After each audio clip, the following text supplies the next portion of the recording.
Hello বন্ধুরা, আজকে আমি বানাবো মাছের ঝাল। আর এই মাছের ঝাল করতে গিয়ে আমার অবস্থা হলো একেবারে নাজেহাল।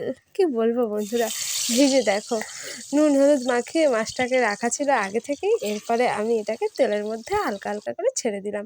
আর দেখো, এই যে পাল্টে নেওয়ার পালা, এই সময়টা কিন্তু খুব কেয়ারফুলি করতে হয়। কি বলবো, নাহলে না সব ভেঙে একদম গুঁড়ে চুড়ে যায়। যাই হোক, এবার লাল লাল হয়ে গেছে, তুলে নিয়েছি। এই যে দেখো, একটা আলাদা পাত্রে রেখেও দিলাম।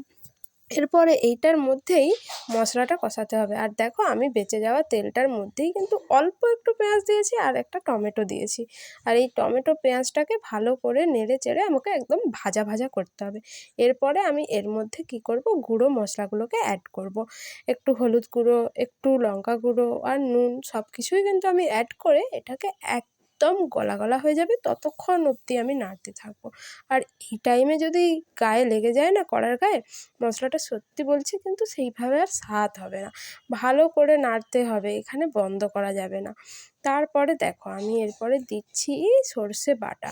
আর এই সর্ষে বাটাটা দিয়ে আবার ভালো করে নেড়ে চেড়ে তারপরে এবার এটাকে আবার আমরা নেড়ে চেড়ে জলটা দিয়েই দিলাম ফাইনালি। আর এই জল দেওয়ার পরে আরেকটু ফুটিয়ে নিতে হবে। তারপরে একে একে একটা করে মাছ ছেড়ে দিতে হবে। আর এই দেখো, আমি শেষ পর্যায়ে কিন্তু নুনটা অ্যাড করে দিয়েছি, ওইটা কিন্তু ভুলিনি। ওইটা ভুললে তরকারির স্বাদ পুরো একদম বেস্বাদ হয়ে যাবে। এটাই কিন্তু মেন পার্ট আমাদের রান্নার। তারপর দেখো, মাছগুলো ছেড়ে দিলাম। মাছগুলো ছেড়ে দেওয়ার পরে একটা একটা করে আবার উল্টে পাল্টে নেব, না হলে কিন্তু এর ভেতরে রসটা ঢুকবে না।